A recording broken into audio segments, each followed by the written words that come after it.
पूर्वांचल में कभी जिस मुख्तार अंसारी के इशारे पर सरकारें अपना निर्णय बदल लेती थीं, आज उसी मुख्तार की मौत तथाकथित दिल का दौरा पड़ने से हो गई। इस खबर से वो यूपी सन्नाटे में है। कोई बवाल ना हो, इसे ध्यान में रखकर पूरे सूबे में धारा 144 लगा दी गई है। नमस्कार, आदाब, सत श्री अकाल। TV6 न्यूज नेटवर्क के प्राइम डिबेट पार्टनर तुम्हारी पॉलिटिक्स क्या है में आप सबों का स्वागत है।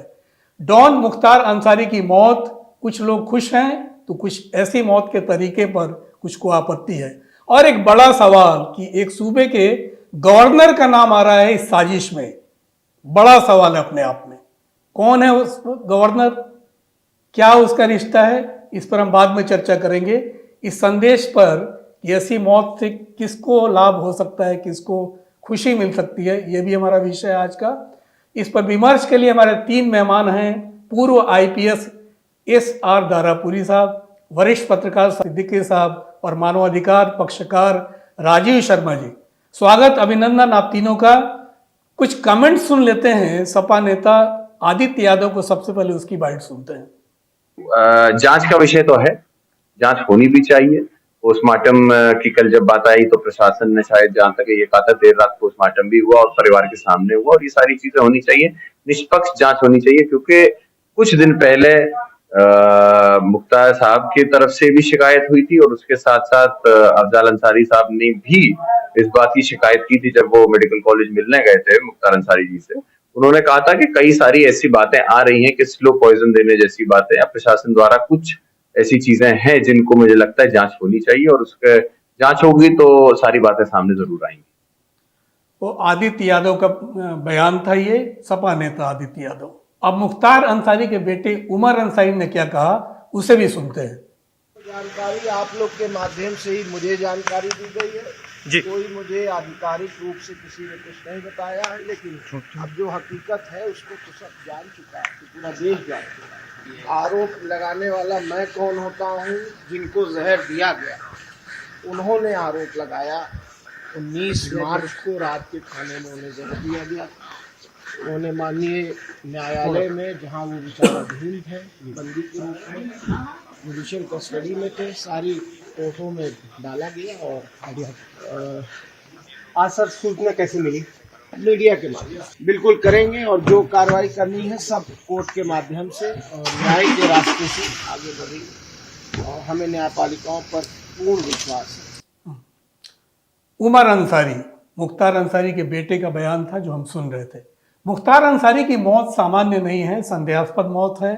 उसे जहर दिया गया है। स्वयं मुख्तार और उसके परिजन यह बताते गए, लेकिन शासन अंधा बहरा बना रहा। 2.5 साल से बांदा जेल में बंद था मुख्तार अंसारी। गुरुवार शाम करीब 6:30 बजे मुख्तार की जेल में तबीयत बिगड़ी थी। करीब 8:30 बजे के आसपास उन्हें बांदा मेडिकल कॉलेज लाया गया था और उन्हें फिर ICU से CCU में शिफ्ट किया गया, जहां रात 10:30 बजे के आसपास मुख्तार अंसारी की मौत हो गई। सवाल यह है कि क्या जानबूझकर मुख्तार को मरने के लिए छोड़ दिया गया? बांदा अस्पताल की बजाय क्या एम्स में मुख्तार को नहीं भेजा जा सकता था? पंजाब के रोपड़ जेल से यूपी लाने के बाद से ही मुख्तार अंसारी को मौत सामने दिखने लग गई थी। क्या कहेंगे SR दारापुरी साहब, पूरा जेल मैनुअल का पालन हुआ है? देखिए, ऐसा है, जैसा आपने बताया कि मुख्तार अंसारी एक साधारण कैदी में, वो अपना जो भी उसका दायरा है उसमें एक बहुत नामी ग्रामी व्यक्ति था, और जेल के अंदर जिस प्रकार से जब पंजाब से उसको यहाँ लाया गया, उसने तो काफी शंकाएं व्यक्त की थी कि उत्तर प्रदेश में उसकी हत्या हो सकती है, जेल में उसे मारा जा सकता है, और उस पर विशेष सावधानियां बरती जानी चाहिए थी।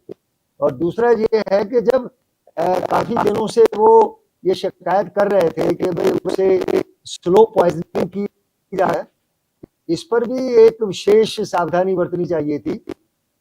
और दूसरा ये है कि जब तबीयत उसकी खराब चल रही थी तो उसका जो इलाज है वो उचित हॉस्पिटल में होना चाहिए, जैसा कि आपका है। परंतु ऐसा लगता है कि इस प्रकार का कोई भी ना तो सावधानी बरती गई और ना उसके स्वास्थ्य और श्रद्धा को देखते हुए कोई विशेष ये जो व्यवस्था होनी चाहिए उसके इलाज के बारे में वही की गई। वैसे तो इसके अंदर क्या व्यवस्था होती है, मैं तो इसका 2 बार का भुगतभोगी हूँ। मैं आपको बताना चाहूंगा जेल के अंदर इलाज क्या होता है। मैं जब 2019 में इसलिए एनआरसी में मुझे गिरफ्तार करके जेल में डाला गया, तो उस समय मेरा एक इन्वेस्टिगेशन जो है केजीएमयू में चल रहा था, फिनाइल के लिए मैं उसकी दवाई ले रहा था और उसके टेस्ट वगैरह होने थे। जब मैं जेल में चला गया तो मैंने वहां जाकर ये अनुरोध किया कि भाई मुझे चेकअप के लिए, जो मेरा ऑलरेडी चल रहा है, मुझे केजीएमयू में भेजा, तो मुझे नहीं रहा गया। मुझे जेलर ने बताया कि दारापुरी साहब आप कितनी दरखास्त दे लीजिए, हम आपको रेफर नहीं करते यहाँ से जेल से, परंतु आपको वहां ले जाने के लिए एस्कॉर्ट नहीं दिया जाएगा। और एक दूसरा सवाल मैं पूछना चाहूंगा। ये बात तो स्पष्ट हो गई और आप खुद यूपी पुलिस में सीनियर पोजीशन पर रहने वाले पूर्व आईपीएस अफसर का ये बयान हमारे लिए मायने रखता है, यानी जेल सुधरा नहीं है। लेकिन हम दूसरे पक्ष की बात करना चाहते हैं। एक समय था उस इन्वेस्टिगेशन में मुझे जर्मनी से लंदन भी जाना पड़ा था। रशियंस कुछ स्पाइनेज केस हुआ था लंदन में, जहां चलते फिरते रूसी जासूसों को मारा गया था जो पुतिन से असहमत थे, उनके सरकार के खिलाफ तथाकथित रूप से कुछ साजिशें कर रहे थे, उनको मरवा दिया गया जहर देकर। लंदन में एक केस हुआ था, एक के बाद एक लगातार 3-4 केस हुए थे। तो जर्मनी से मुझे और मेरे जैसे 2-3 और पत्रकार लोग गए उसको इन्वेस्टिगेट करने के लिए। क्या भारत में भी इसी फैशन में कुछ पॉलिटिकल किलिंग हो रही है दारापुरी साहब? जी, ये बिल्कुल जो मैंने अपने तजर्बे से देखा है कि जेल के अंदर इतना ज्यादा भेदभाव होता है। कुछ वीआईपी, कुछ वीवीआईपी कैदी होते हैं, कुछ एक साधारण कैदी होते हैं, और कुछ कैदी ऐसे होते हैं जिनको सरकार का टारगेटिंग करती है, बाहर भी करती है, जेल के अंदर भी करती है। तो मेरा अपना तजर्बा है कि जेल के अंदर बहुत बड़ा विभेद है, बहुत बड़ा डिस्क्रिमिनेशन है, और जो जैसा जिसके संपर्क है, संबंध है, उस प्रकार की सुविधा उसको मिलती है। मैंने तो एक जेल का मैं आपको बताऊं, हाल में मैं जो अक्टूबर 2023 में गोरखपुर में 3 हफ्ते काट के आया हूं, वहां मुझे बताया गया कि वहां पर एक पूरी बैरक जो है एक राजनेता के लिए खाली रखी जाती थी। उसमें केवल वो रहते थे और दूसरे जो है जो एक मुंशी होता है वो रहता है।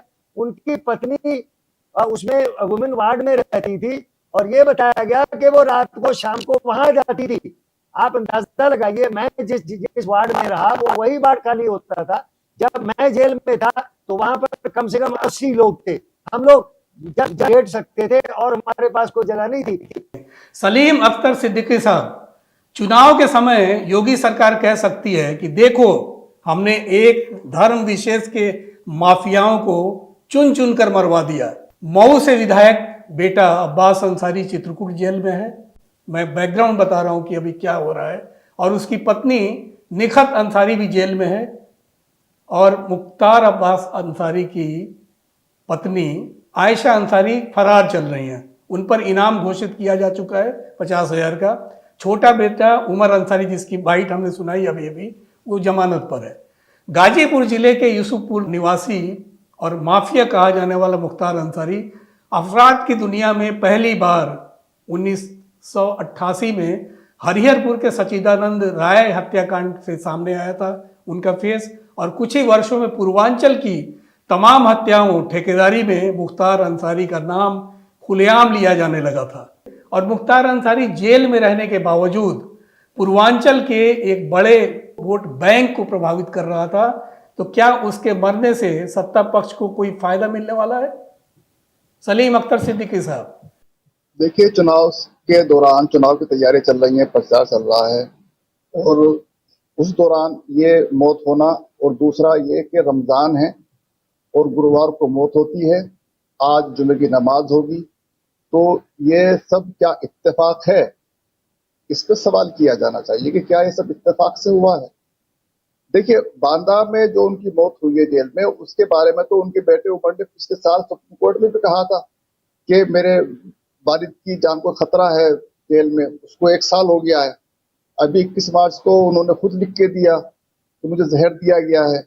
वो एक सोशल मीडिया पे उनका कोई प्रार्थना पत्र घूम भी रहा है, वो सही है गलत है मैं नहीं कह सकता, लेकिन जब 1 साल से कोई उनका बेटा कह रहा है कि मेरे वालिद की जान को खतरा है, फिर एक बात आती है वो खुद कहते हैं कि साहब मुझे स्लो पॉइजन दिया गया और कुछ नहीं होता, उनकी मौत हो जाती है, हार्ट अटैक की से मौत बताई जाती है, तो शक तो कई जगह पैदा होता है और शक होना भी चाहिए। इस तरह की मौत की जांच निष्पक्ष होनी चाहिए, लेकिन सवाल ये है कि क्या हमारे यहाँ कोई जांच निष्पक्ष हो सकती है? जिस तरीके का माहौल बना दिया गया है आज की तारीख में, आप कुछ भी कर ले, कहीं भी चले जाएं, आपकी सुनवाई नहीं होने वाली। हम कहेंगे कि साहब सीबीआई जांच करा लीजिए, सीबीआई की क्या विशेषता रह गई, क्या उसका रह गया है आज की तारीख में कि वो क्या करेगी क्या नहीं करेगी, कुछ नहीं कहा जा सकता। कुल मिलाकर इस मौत पर राजनीति है, ये सब ध्रुवीकरण की राजनीति है। मैं पहले से कहता रहा हूं कि इस वक्त जो सरकार है उसकी आर्थिक नीति की वजह से लोग परेशान हैं, इनकी इनकम्पेंसी का डर है, युवा परेशान है, महिलाएं परेशान है, महंगाई से परेशान है, बेरोजगारी से परेशान है, तो दिक्कत तो है।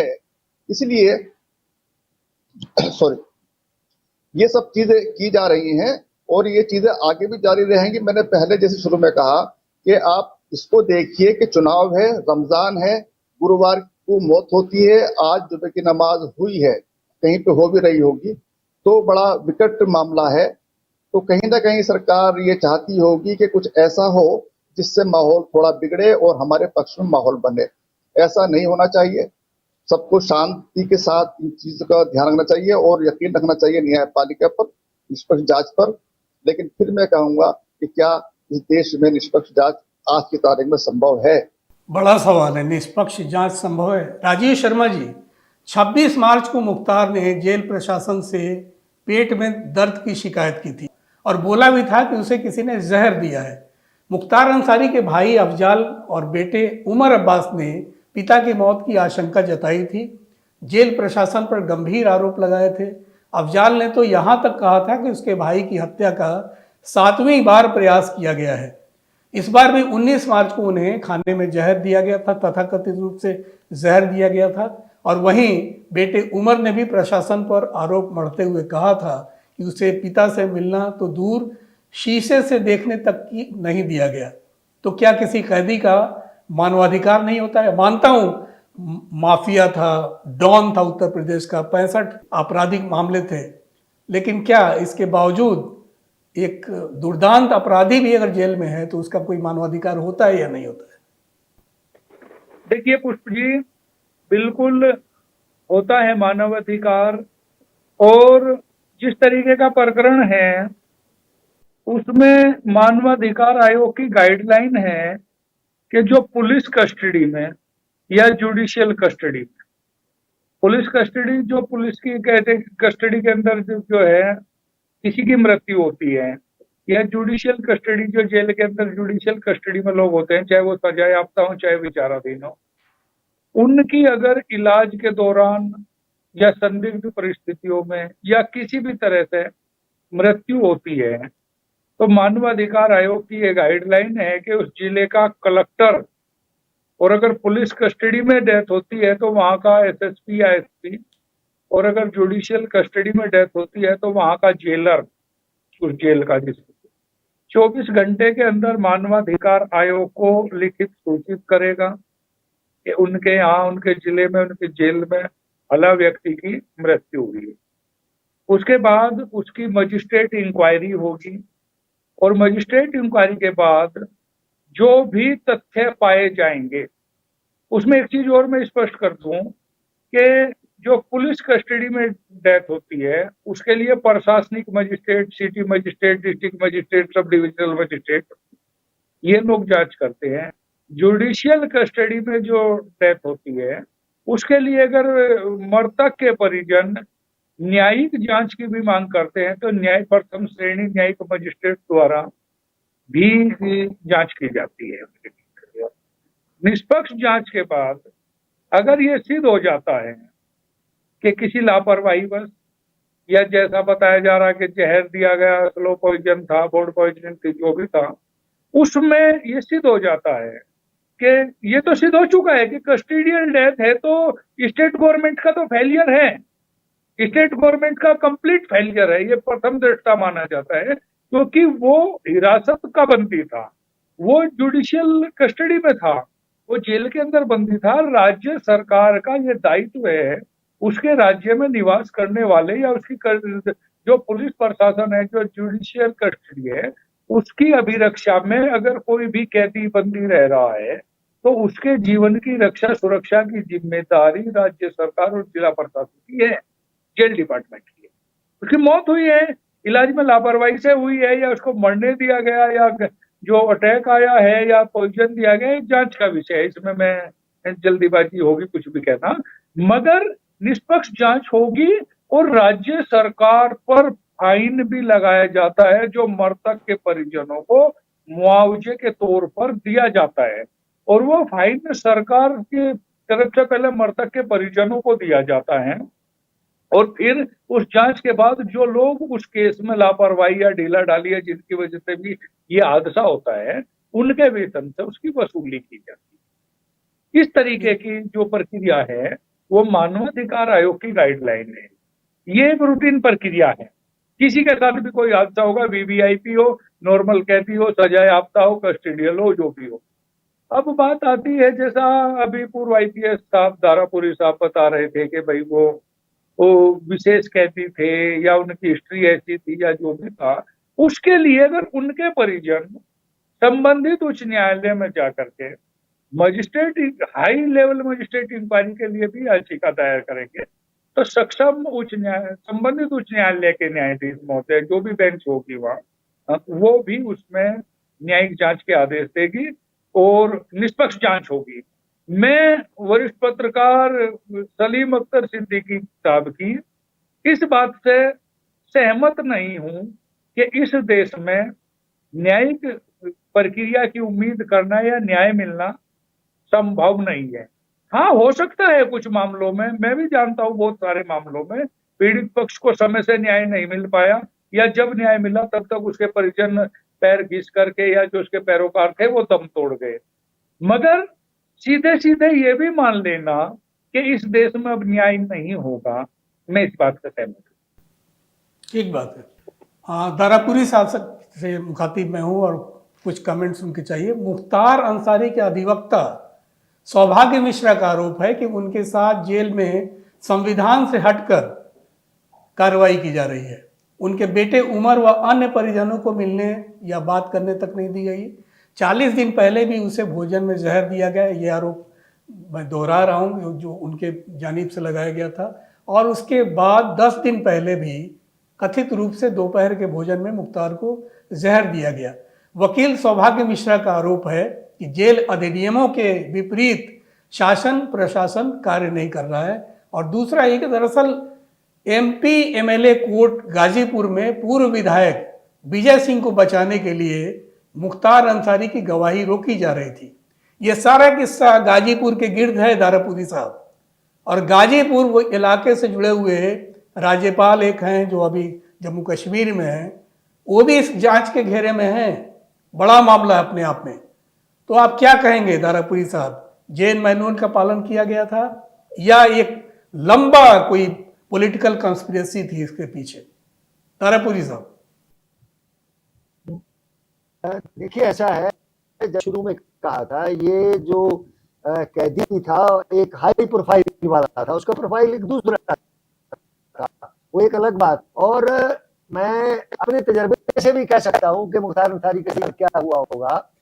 वहां पर जो मुलाकात होती है उसके लिए निश्चित होता है कि आप हफ्ते में 2 मुलाकात कर सकते हैं, 3 मुलाकात कर सकते हैं, वो ठीक है। परंतु वहां ऐसा भी रहता है कि जिनको सुविधा मिलती है या जिनके संपर्क है उनसे जितनी बार चाहे मिल ले, उनकी मुलाकात दर्ज भी नहीं होती, उसके बिना मुलाकात होती रहती है, वो हट के मुलाकात होती रहती है। तो ये जो आरोप है इसके मुख्तार अंसारी के परिवार का कि उनको मिल नहीं दिया गया और उनको और परिस्थितियों को देखते हुए तो विशेष उनको मुलाकात का टाइम देना चाहिए था, उसकी हेल्थ के बारे में उनको सुनना चाहिए था।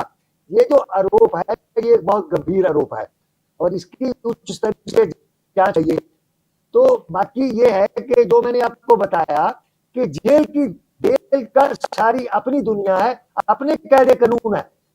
जो जेल मैनुअल है वो अपनी जगह पे है, वो अपनी जगह पे है, और जेल के अंदर जो कुछ कायदा कानून नियम सुविधा है वो सारी अपनी है, और जेल के अंदर जो कुछ होता है वो बाहर नहीं आता है।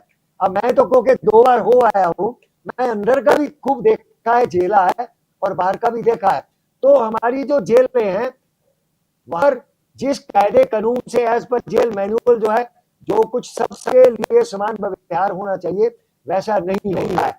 वहां भी वीआईपी है, वीवीआईपी है, ऑर्डिनरी है, वेरी ऑर्डिनरी है, और पर्सोना नॉन ग्रेटा है जेल के अंदर। तो ये जो आरोप है ये बहुत गंभीर आरोप है, और इस संबंध में एक बात मैं ये भी स्पष्ट कर देना चाहता हूं, जो हम जांच की मांग कर रहे हैं, ठीक है, मांग करे, उसका परिवार मांग करे, जब तक वो जुडिशियल इंक्वायरी होती थी उस पर फिर भी हम लोग भरोसा करते हैं, पर जुडिशियल इंक्वायरी का हाल भी हमने देख लिया।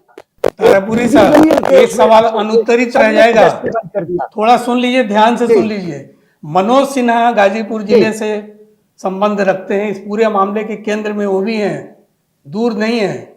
और मनोज सिन्हा इस समय जम्मू कश्मीर के उपराज्यपाल हैं, उन पे भी आरोप है कि वो इस साजिश में शामिल है कहीं ना कहीं।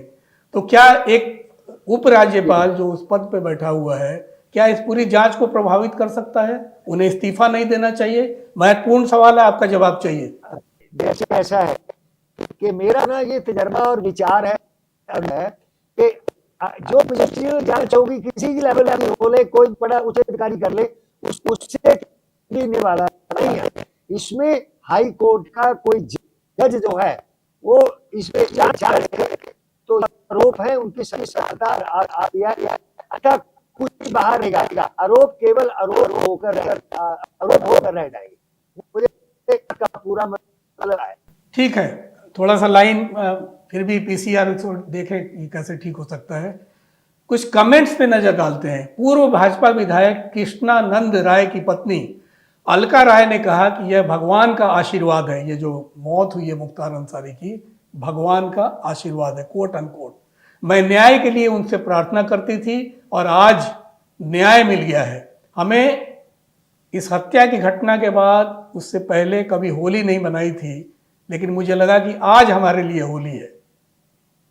दूसरा बयान, गैंगस्टर से नेता बने मुख्तार अंसारी की मौत पर राजद सांसद मनोज कुमार झा ने कहा कि उत्तर प्रदेश एक अलग तरह का प्रदेश बन गया है, मौत और हत्या का फर्क मिट गया है। मौत और हत्या का फर्क जब मिट जाए तो अराजकता होती है। तीसरा कोट, सपा नेता अखिलेश यादव ने कहा कि उत्तर प्रदेश सरकारी अराजकता, कोट अनकोट, उत्तर प्रदेश सरकारी अराजकता के सबसे बुरे दौर से गुजर रहा है। ये यूपी में कानून व्यवस्था का शून्य काल है। राजीव जी, ये सभी संदिग्ध मामलों में सर्वोच्च न्यायालय के न्यायाधीश की निगरानी में जांच होनी चाहिए या नहीं? पहला सवाल। दूसरा, मुख्तार अंसारी का पोस्टमार्टम एम्स दिल्ली में कराने की मांग की गई है। मुख्तार अंसारी के बेटे उमर अंसारी ने बांदा जिलाधिकारी को इसे लेकर चिट्ठी लिखी है, उसे भी अनसुना कर दिया गया था। क्या कहेंगे? जी, मैं आपकी इस बात से सहमत हूं कि किसी भी हाई प्रोफाइल प्रकरण की जांच अगर संदिग्ध मृत्यु है तो माननीय उच्च न्यायालय के जो न्यायाधीश हैं, वर्किंग हो या सेवानिवृत्त न्यायाधीश हो, उनकी अध्यक्षता में नियुक्त जांच कमेटी करनी चाहिए, होनी चाहिए। जहां तक मांग है अंसारी के बेटे की कि उनका पोस्टमार्टम एम्स के डॉक्टरों की पैनल करे, और वो मांग खारिज कर दी है सक्षम न्यायालय में, जहां इन्होंने दायर की याचिका उसके गुण दोष और निर्णय के पोस्टमार्टम हो भी आधार चुका पर। है राजीव जी, अपडेट देता हूं, पोस्टमार्टम हो चुका और आज उनको सिपुर्द-ए-खाक करने की पूरी तैयारी प्रशासन वो की मुझे देखरेख में पता हो है, जाएगी। वो मुझे दफन पता कर है, दिए जो जाएंगे आप मुख्तार अंसारी। जो जी, मुझे पता है सर, कंटिन्यू करें। पोस्टमार्टम हो चुका। जो आपने बताया कि उनकी मांग खारिज कर दी, ये सक्षम न्यायालय का अपना विवेक है, वो किससे पोस्टमार्टम कराएं किससे ना कराएं।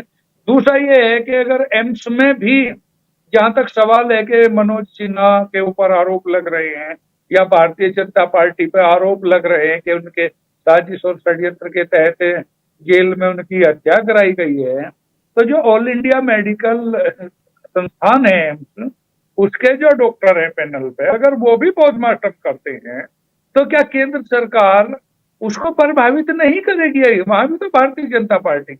हमें किसी न किसी व्यवस्था पे भरोसा करना होगा। अगर एम्स के भी डॉक्टर पैनल अगर पोस्टमार्टम करते हैं और उसमें भी अगर मन मुताबिक रिपोर्ट नहीं आती है, तो फिर तो एम्स पे भी सवाल उठ जाएंगे। जैसे अभी सलीम अख्तर सिद्दीकी साहब कह रहे हैं कि देखिए, हमें माननीय सर्वोच्च न्यायालय, माननीय उच्च न्यायालय, जो जुडिशियल कमेटी बैठेगी, किसी पर न किसी पर तो भरोसा करना पड़ेगा, क्योंकि न्याय तो हमें देश की संस्थाओं से ही मिलेगा ना, चाहे न्याय उच्च न्यायालय से मिले, चाहे सर्वोच्च न्यायालय से मिले। उसके बावजूद भी आप यूनाइटेड नेशन में भी जा सकते हैं, संयुक्त राष्ट्र मानवाधिकार परिषद में भी जा सकते हैं कि भाई हमें देश में न्याय नहीं मिल रहा, मगर जाएंगे तो हम तमाम प्रक्रियाओं को फॉलो करते हुए ना, प्रोसेस को ही तो फॉलो करते हुए जाएंगे। अगर हम या आप किसी भी मामले में डिस्ट्रिक्ट कोर्ट को छोड़ करके, कंसर्न स्टेट के हाई कोर्ट को छोड़ करके सीधा अगर हम सर्वोच्च न्यायालय में चले जाते हैं याचिका लेकर के, तो वहां का सर्वोच्च न्यायालय भी ये कह देता है कि आप प्रॉपर वहां जाइए, आपके लिए संबंधित स्टेट में हाई कोर्ट बना हुआ डायरेक्शन पास करता है।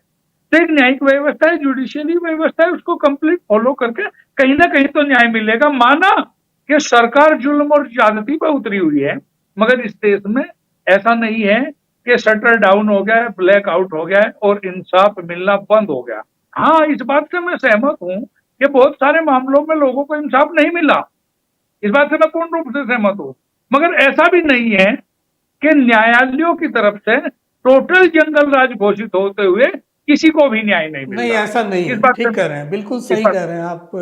कहीं ना कहीं मैं न्याय तो है, मानवाधिकार आयोग में पिछले ज्यादा मैं अगर मानवाधिकार अन्याय है तो आयोग न्याय में भी है। जी राजीव जी।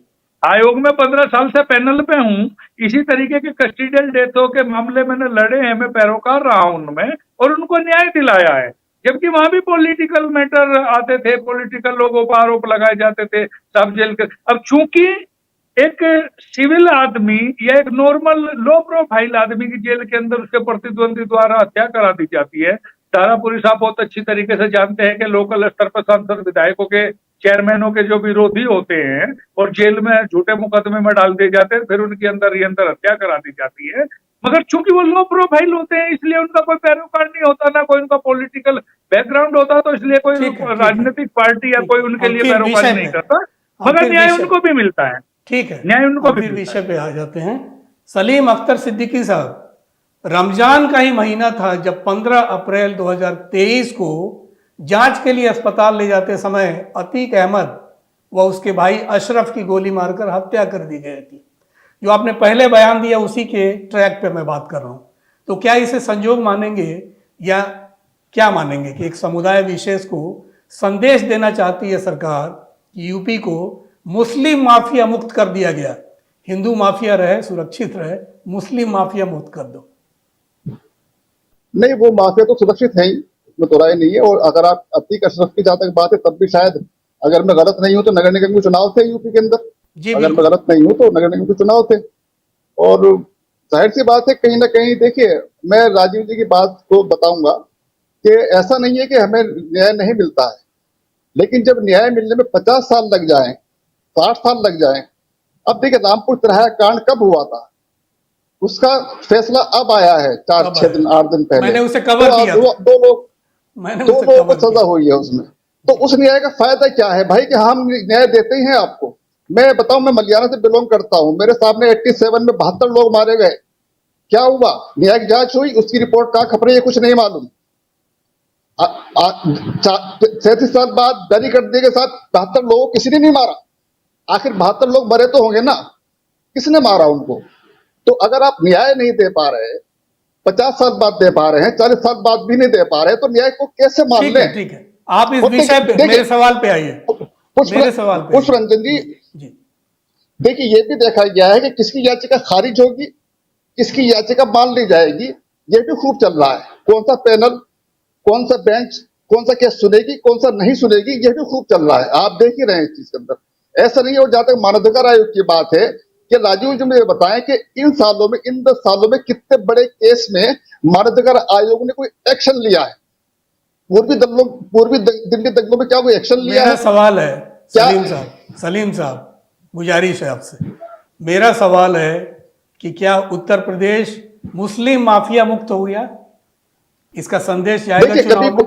देखिए देखिए ये समाज है, कभी कोई मुस्लिम को कोई मुक्त नहीं होता, हमेशा से एक नई पुरानी पहुंच जाती है, नई पौध आ जाती है, कभी किसी से कोई मुक्त नहीं कर सकता, अपराध मुक्त कभी नहीं हो सकता, कम या ज्यादा हो सकता है, इसमें तो राय नहीं है। लेकिन ये कहना कि सब मुस्लिम माफिया मुक्त हो गया है, ये कहना गलत नहीं है। और मैं तो कहता हूँ अगर मुस्लिम माफिया मुक्त हो गया है तो ये बहुत अच्छी बात है और इसके लिए योगी जी की तारीफ करनी चाहिए। कम से देखिए कम सलीम गलती साहब, तो साफ हो समाज की।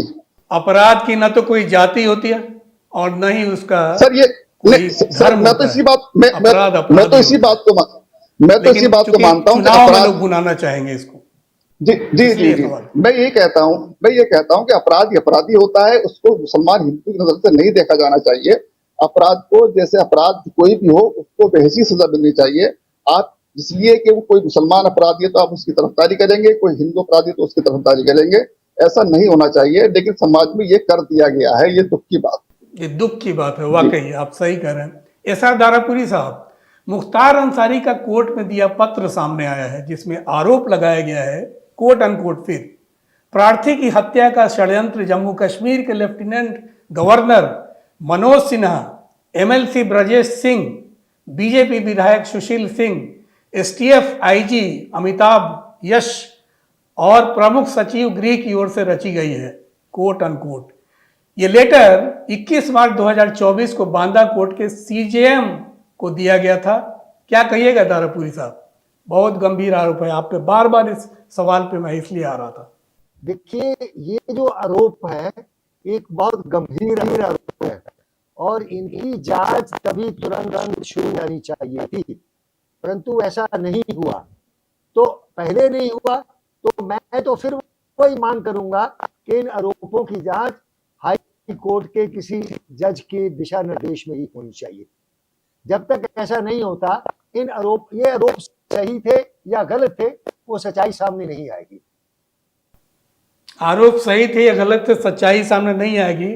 लेकिन इस आरोप को कोई प्रभावित करेगा जांच के दौरान, तो क्या उससे पहले मनोज सिन्हा को इस्तीफा नहीं देना चाहिए था? राजीव जी क्या कहेंगे? आखिरी कमेंट। मनोज सिन्हा को तब तक इस्तीफा नहीं देना चाहिए जब तक प्रथम दृष्टा किसी भी जुडिशियल जांच में या किसी भी प्रशासनिक जांच में उनके विरुद्ध प्राइम फेस कोई ठोस एविडेंस नहीं मिल जाता। और अगर जांच कोई हो ठोस जाता, एविडेंस जांच हो जाए, निष्कर्ष आ जाए तब। बिल्कुल क्यों? बिल्कुल जांच से पहले, सलीम साहब क्या कहेंगे? किसी भी जांच से पहले सलीम किसी भी साहब ठीक है, नतीजे पे पहुंचना गॉट इट, मैं समझूंगा कि जल्दबाजी होगी। जांच। सलीम साहब, सर किसी ने आज तक इस 10 साल के अंदर इस सरकार में किसी पर आरोप लगे हो, किसी ने इस्तीफा दिया है क्या? नहीं, मांग तो होती है। टेनी के बेटे ने हाँ बिल्कुल, टेनी के बेटे ने 6 बेटे रोम के मार दिए, तो आज भी वो मंत्री हैं। तो ऐसा नहीं है कि मतलब कोई इस्तीफा होगा। मुझे लगता नहीं कि वो मनोज सिन्हा को इस्तीफा देना चाहिए, वो इस्तीफा देंगे।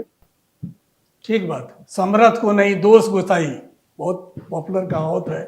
तो आप तीनों मेहमानों का बहुत बहुत आभार, धन्यवाद। एसआर दारापुरी साहब, राजीव जी और सलीम अख्तर सिद्दीकी साहब। कैसा लगा ये TV6 न्यूज़ नेटवर्क का कार्यक्रम? अपनी प्रतिक्रिया देते रहिएगा। हमें लाइक और सब्सक्राइब करना ना भूलें, छोटा सा आग्रह है। TV6 न्यूज़ नेटवर्क का वेब पेज भी गूगल पर है। आप हमारे कार्यक्रम से जुड़े रहे। अनेक आभार, नमस्कार।